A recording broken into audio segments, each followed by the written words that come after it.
Hello world in Java on Eclipse ಎಂಬ ಈ ಟ್ಯುಟೋರಿಯಲ್ಗೆ ನಿಮಗೆ ಸ್ವಾಗತ. ಈ ಟ್ಯುಟೋರಿಯಲ್ನಲ್ಲಿ ಎಕ್ಲಿಪ್ಸ್ ನ ಉಪಯೋಗದಿಂದ ಜಾವಾದಲ್ಲಿ ಹೆಲೋ ವರ್ಲ್ಡ್ ಎಂಬ ಪ್ರೋಗ್ರಾಂ ಅನ್ನು ಹೇಗೆ ಬರೆಯುವುದೆಂದು ಕಲಿಯಲಿದ್ದೇವೆ. ಈ ಟ್ಯುಟೋರಿಯಲ್ನಲ್ಲಿ ನಾವು ಎಕ್ಲಿಪ್ಸ್ 3.7.0 ಹಾಗೂ ಉಬುಂಟು 11.10 ಅನ್ನು ಉಪಯೋಗಿಸುತ್ತಿದ್ದೇವೆ. ಈ ಟ್ಯುಟೋರಿಯಲ್ ಅನ್ನು ಅನುಸರಿಸಲು ನಿಮ್ಮ ಸಿಸ್ಟಂನಲ್ಲಿ ಎಕ್ಲಿಪ್ಸ್ ಎಂಬುದು ಇನ್ಸ್ಟಾಲ್ ಆಗಿರುವುದು ಅನಿವಾರ್ಯವಾಗಿದೆ ಹಾಗೂ ನೀವು ಎಕ್ಲಿಪ್ಸ್ ನಲ್ಲಿ ಫೈಲ್ ಅನ್ನು ಹೇಗೆ ರಚಿಸುವುದು, ಅದನ್ನು ಹೇಗೆ ಸೇವ್ ಮಾಡುವುದು ಮತ್ತು ಹೇಗೆ ರನ್ ಮಾಡುವುದು ಎಂದು ತಿಳಿದಿರಬೇಕು. ಇಲ್ಲವಾದಲ್ಲಿ ಇದಕ್ಕೆ ಸಂಬಂಧಿಸಿದ ಟ್ಯುಟೋರಿಯಲ್ ಗಾಗಿ ಇಲ್ಲಿ ತೋರಿಸಿದ ನಮ್ಮ ವೆಬ್ಸೈಟ್ ಗೆ ಭೇಟಿ ಕೊಡಿ. ಇಲ್ಲಿ ಕಾಣುವ ಜಾವಾ ಕೋಡ್ ನ ಪಂಕ್ತಿಯು ಹೆಲೋ ವರ್ಲ್ಡ್ ಎಂಬ ಸಂದೇಶವನ್ನು ಪ್ರಿಂಟ್ ಮಾಡುತ್ತದೆ. ಈಗ ಅದನ್ನು ಎಕ್ಲಿಪ್ಸ್ ನಲ್ಲಿ ಪ್ರಯತ್ನಿಸೋಣ. Alt F2 ಒತ್ತಿ ಮತ್ತು ಕಾಣಸಿಗುವ ಡಯಲಾಗ್ ಬಾಕ್ಸ್ ನಲ್ಲಿ ಎಕ್ಲಿಪ್ಸ್ ಎಂದು ಟೈಪ್ ಮಾಡಿ ಎಂಟರ್ ಒತ್ತಿ. ವರ್ಕ್ ಸ್ಪೇಸ್ ಲಾಂಚರ್ ಎಂಬ ಡಯಲಾಗ್ ಬಾಕ್ಸ್ ನಲ್ಲಿ ಒಕ್ ಕ್ಲಿಕ್ ಮಾಡಿ. ಈಗ ನಾವು ಎಕ್ಲಿಪ್ಸ್ IDE ಎಂಬುದನ್ನು ಹೊಂದಿದ್ದೇವೆ. ಈಗ ನಾವು ಹೊಸ ಪ್ರಾಜೆಕ್ಟ್ ಅನ್ನು ಸೇರಿಸೋಣ. ಫೈಲ್ ಮೇಲೆ ಕ್ಲಿಕ್ ಮಾಡಿ ಅಲ್ಲಿ ನ್ಯೂ ಎಂಬಲ್ಲಿ ಪ್ರಾಜೆಕ್ಟ್ ಎಂಬುದನ್ನು ಆಯ್ಕೆ ಮಾಡಿ. ಪ್ರಾಜೆಕ್ಟ್ ನ ಸೂಚಿಯಲ್ಲಿ ಜಾವಾ ಪ್ರಾಜೆಕ್ಟ್ ಎಂಬುದನ್ನು ಆಯ್ಕೆ ಮಾಡಿ ನಂತರ ನೆಕ್ಸ್ಟ್ ಎಂಬುದನ್ನು ಕ್ಲಿಕ್ ಮಾಡಿ. ಪ್ರಾಜೆಕ್ಟ್ ನೇಮ್ ಎಂಬಲ್ಲಿ ಡೆಮೊ ಪ್ರಾಜೆಕ್ಟ್ ಎಂದು ಟೈಪ್ ಮಾಡಿ. ದಯವಿಟ್ಟು ಗಮನಿಸಿ, ಡೆಮೊ ಮತ್ತು ಪ್ರಾಜೆಕ್ಟ್ ಇವುಗಳ ನಡುವೆ ಸ್ಪೇಸ್ ಇಲ್ಲ ಮತ್ತು D ಹಾಗೂ P ಎಂಬುದು ದೊಡ್ಡ ಅಕ್ಷರದಲ್ಲಿದೆ. ಬಾಕ್ಸ್ ನ ಕೆಳಗೆ ಬಲಮೂಲೆಯಲ್ಲಿರುವ ಫಿನಿಶ್ ಬಟನ್ ಅನ್ನು ಕ್ಲಿಕ್ ಮಾಡಿ. ಡೆಮೊ ಪ್ರಾಜೆಕ್ಟ್ ಎಂಬುದೀಗ ರಚಿತವಾಯಿತು. ಈಗ ಪ್ರಾಜೆಕ್ಟ್ ಗೆ ಹೊಸ ಕ್ಲಾಸ್ ಅನ್ನು ಸೇರಿಸೋಣ. ಪ್ರಾಜೆಕ್ಟ್ ನ ಮೇಲೆ ರೈಟ್ ಕ್ಲಿಕ್ ಮಾಡಿ ಅಲ್ಲಿ ನ್ಯೂ ಎಂಬಲ್ಲಿ ಕ್ಲಾಸ್ ಎಂಬುದನ್ನು ಆಯ್ಕೆ ಮಾಡಿ. ಇಲ್ಲಿ ನೇಮ್ ಎಂಬಲ್ಲಿ ಡೆಮೊ ಪ್ರೋಗ್ರಾಮ್ ಎಂದು ಟೈಪ್ ಮಾಡಿ ಮತ್ತು ಮೆಥಡ್ ಸ್ಟಬ್ಸ್ ನಲ್ಲಿ ಪಬ್ಲಿಕ್ ಸ್ಟಾಟಿಕ್ ವಾಯ್ಡ್ ಮೇನ್ ಎಂಬುದನ್ನು ಆಯ್ಕೆ ಮಾಡಿ. ಬಾಕ್ಸ್ ನಲ್ಲಿ ಕೆಳಗಡೆ ಬಲಮೂಲೆಯಲ್ಲಿರುವ ಫಿನಿಶ್ ಬಟನ್ ಅನ್ನು ಕ್ಲಿಕ್ ಮಾಡಿ.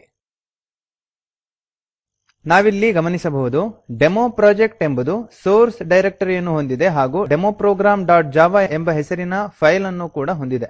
ಏಕೆಂದರೆ ಜಾವಾದಲ್ಲಿ ಪ್ರತಿ ಕ್ಲಾಸ್ ಕೂಡ ಅದರ ಫೈಲ್ ನಲ್ಲೇ ಇರುತ್ತದೆ. ಹಾಗೆಯೇ ಡೆಮೊ ಪ್ರೋಗ್ರಾಮ್ ಎಂಬ ಕ್ಲಾಸ್ ಕೂಡ ಡೆಮೊ ಪ್ರೋಗ್ರಾಮ್ ಡಾಟ್ ಜಾವಾ ಎಂಬ ಫೈಲ್ ನಲ್ಲೇ ಇದೆ. ಇಲ್ಲಿ ಎಡಿಟರ್ ಗೆ ಇರುವ ಜಾಗವು ತುಂಬಾ ಚಿಕ್ಕದಾಗಿರುವುದನ್ನು ನಾವು ನೋಡಬಹುದು. ಹಾಗಾಗಿ ಬೇರೆ ಪೋರ್ಟ್ಲೆಟ್ ಗಳನ್ನು ಮಿನಿಮೈಸ್ ಮಾಡುವುದರ ಮೂಲಕ ನಾವಿದನ್ನು ದೊಡ್ಡದಾಗಿಸೋಣ.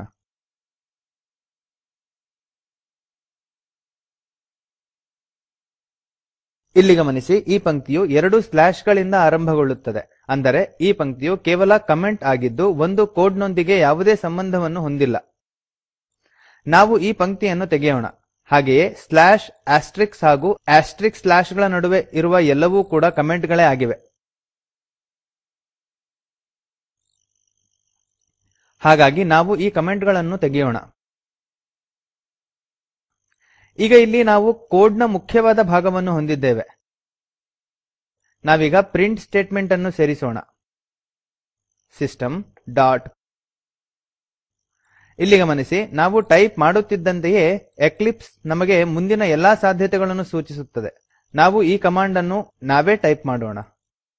ಔಟ್ ಡಾಟ್ ಪ್ರಿಂಟ್ಲ್ನ ಬ್ರಾಕೆಟ್ ನಲ್ಲಿ ಕೋಟ್ ನ ಒಳಗೆ ಹೆಲೋ ವರ್ಲ್ಡ್ ಎಂದು ಟೈಪ್ ಮಾಡಿ.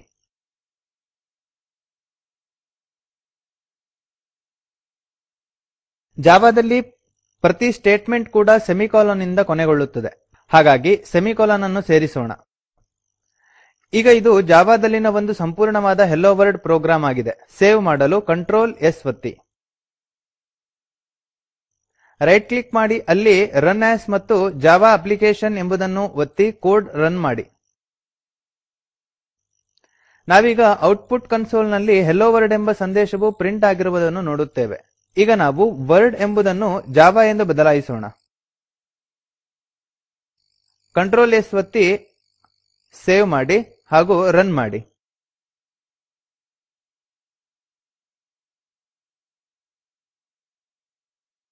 ನಾವೀಗ ಹೆಲೋ ಜಾವಾ ಎಂಬ ಸಂದೇಶವು ಪ್ರಿಂಟ್ ಆಗಿರುವುದನ್ನು ನೋಡಬಹುದು.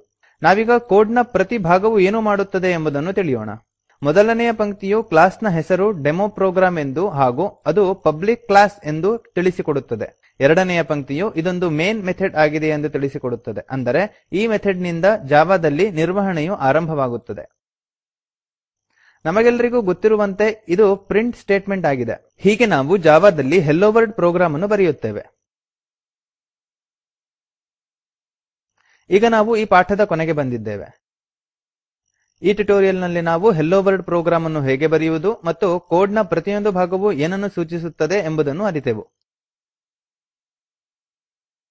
ಈ ಟ್ಯುಟೋರಿಯಲ್ ನ ಅಭ್ಯಾಸಕ್ಕಾಗಿ ನೀವು ಗ್ರೀಟ್ ಎಂಬ ಹೆಸರಿನ ಜಾವಾ ಕ್ಲಾಸ್ ಅನ್ನು ರಚಿಸಿ ಹಾಗೂ ಔಟ್ಪುಟ್ ನಲ್ಲಿ ಪ್ರೋಗ್ರಾಮ್ ಸಕ್ಸೆಸ್ಫುಲ್ ಎಂದು ಬರುವಂತೆ ಪ್ರೋಗ್ರಾಂ ಬರೆಯಿರಿ. ಈ ಸ್ಪೋಕನ್ ಟ್ಯುಟೋರಿಯಲ್ ಪ್ರಾಜೆಕ್ಟ್ ನ ಬಗ್ಗೆ ಹೆಚ್ಚು ತಿಳಿಯಲು ದಯವಿಟ್ಟು spoken-tutorial.org/what-is-a-spoken-tutorial ಎಂಬ ಲಿಂಕ್ ನಲ್ಲಿ ಸಿಗುವ ವಿಡಿಯೋವನ್ನು ನೋಡಿ. ನಿಮ್ಮಲ್ಲಿ ಉತ್ತಮ ಬ್ಯಾಂಡ್ವಿಡ್ತ್ ಇಲ್ಲವಾದಲ್ಲಿ ನೀವಿದನ್ನು ಡೌನ್ಲೋಡ್ ಮಾಡಿ ಕೂಡ ನೋಡಬಹುದು. ಈ ಪಾಠವನ್ನಾಧಾರಿಸಿ ಸ್ಪೋಕನ್ ಟ್ಯುಟೋರಿಯಲ್ ಗಣವು ಕಾರ್ಯಶಾಲೆಯನ್ನು ನಡೆಸುತ್ತದೆ. ಯಾರು ಆನ್ಲೈನ್ ಪರೀಕ್ಷೆಯಲ್ಲಿ ಉತ್ತೀರ್ಣರಾಗುತ್ತಾರೋ ಅವರಿಗೆ ಪ್ರಮಾಣಪತ್ರವನ್ನೂ ನೀಡುತ್ತದೆ. ಹೆಚ್ಚಿನ ಮಾಹಿತಿಗಾಗಿ contact@spoken-tutorial.org ಈ ಇಮೇಲ್ ಮೂಲಕ ಸಂಪರ್ಕಿಸಿ. Spoken tutorial project talk to a teacher ಎಂಬ ಪರಿಯೋಜನೆಯ ಭಾಗವಾಗಿದೆ. ಈ ಪ್ರಕಲ್ಪವನ್ನು ರಾಷ್ಟ್ರೀಯ ಸಾಕ್ಷರತಾ ಮಿಷನ್ ಐಸಿಟಿ ಎಂಎಚಆರ್ಡಿ ಭಾರತ ಸರ್ಕಾರ ಎಂಬ ಸಂಸ್ಥೆಯು ಸಮರ್ಥಿಸಿದೆ. ಹೆಚ್ಚಿನ ಮಾಹಿತಿಗಾಗಿ spoken-tutorial.org/nmeict-intro ಇಲ್ಲಿ ನೋಡಿ. ಈ ಪಾಠದ ಅನುವಾದಕ ಮತ್ತು ಪ್ರವಾಚಕ ಐಐಟಿ ಬಾಂಬೆಯಿಂದ ವಾಸುದೇವ. ಧನ್ಯವಾದಗಳು.